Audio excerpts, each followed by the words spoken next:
Mesdames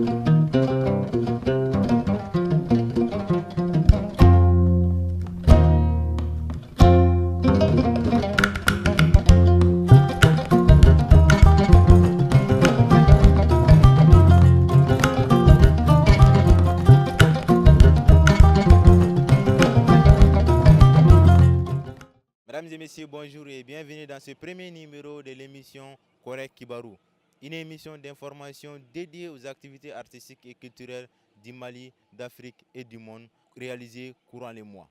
Pour ce premier numéro, nous allons vous parler des activités du Centre culturel Koré, mais aussi celles de Bamako, notamment le lancement officiel de Kino Bamako et la rencontre artistique de Anko Art.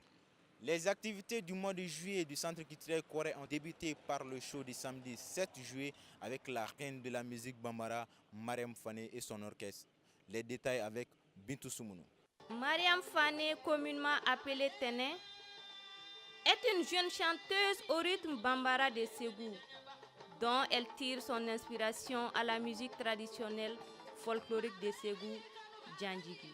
Elle est la lauréate locale et deuxième nationale du concours Talent de la Cité, édition 2017. Le samedi 7 juillet 2018, elle a émerveillé le public par ses belles prestations au Centre culturel Koré.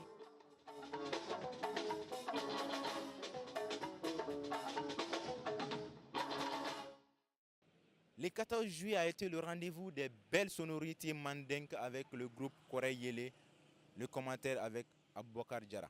Le groupe Koré Yele est une création du Centre culturel Koré avec des jeunes talents de Ségou et à sa tête son lead vocal Gaussou Diao alias DJ Fardo.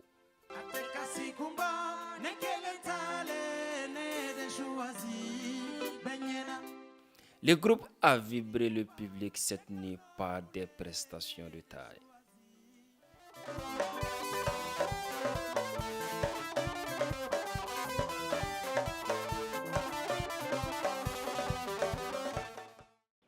Soirée théâtrale de la troupe Ondjigi Art au Centre culturel Koré, suivant le commentaire de Aboubakar Diarra. Ondjigi Art est une association pour la recherche théâtrale composée de jeunes sortis du Conservatoire des Arts et Métiers Balafaseke Kouyaté.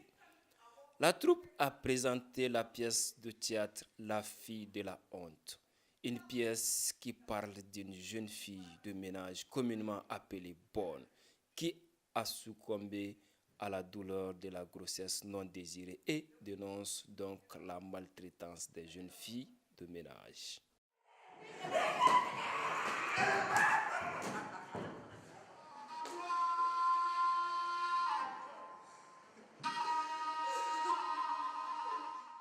Toujours dans le cadre des activités mensuelles du Centre culturel Koré, l'invité de Koré Baro du 28 juillet 2018 était Dr Salia Malé.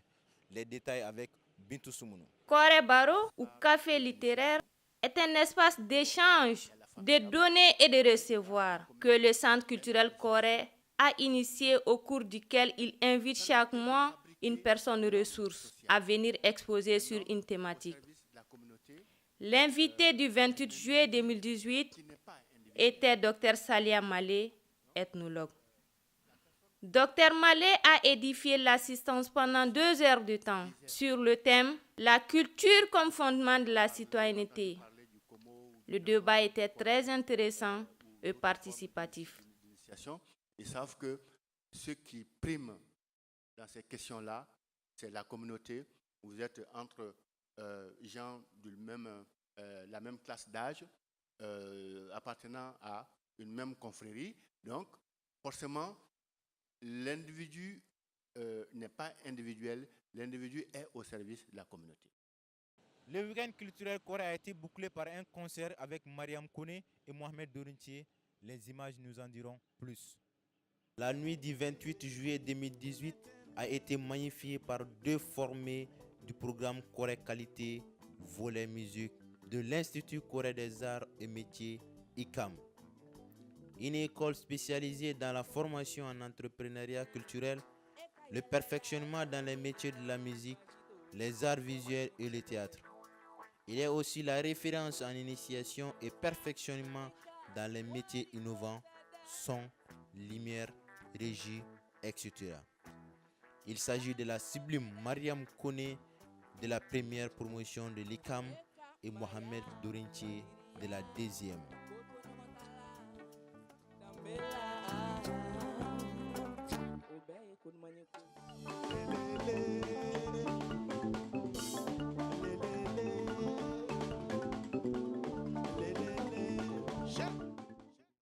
Le célèbre artiste plasticien malien Ismaël Diabaté était l'invité de la rencontre artistique de Anko Art, répondant à la question « Est-ce qu'on peut vivre de son art au Mali ?»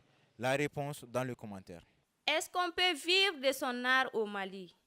Était la question de la rencontre artistique de Anko Art du 12 juillet 2018. La réponse d'Ismaël Diabaté est sans tournure. Oui, on peut vivre de l'art au Mali, mais il a vite fait de dire de ne pas croire que c'est seulement en Afrique ou au Mali que les artistes ont des difficultés de vivre de leur travail. Pour le grand nombre des artistes, il est très difficile de vivre de son art ici et ailleurs, a-t-il déclaré. À titre d'exemple, M. Diabaté a parlé de son parcours. Il a passé de précieux enseignements et conseils aux jeunes artistes avant d'admettre que les jeunes ont d'aujourd'hui beaucoup de chances et d'opportunités à travers les nombreuses structures de soutien. Enfin, il les a invités à être modestes et à accepter les critiques. La salle de projection de Magic Cinéma ex-Babemba a servi de cadre le 25 juillet 2018 pour le lancement officiel du projet Kino Bamako, suivant le commentaire de notre reporter.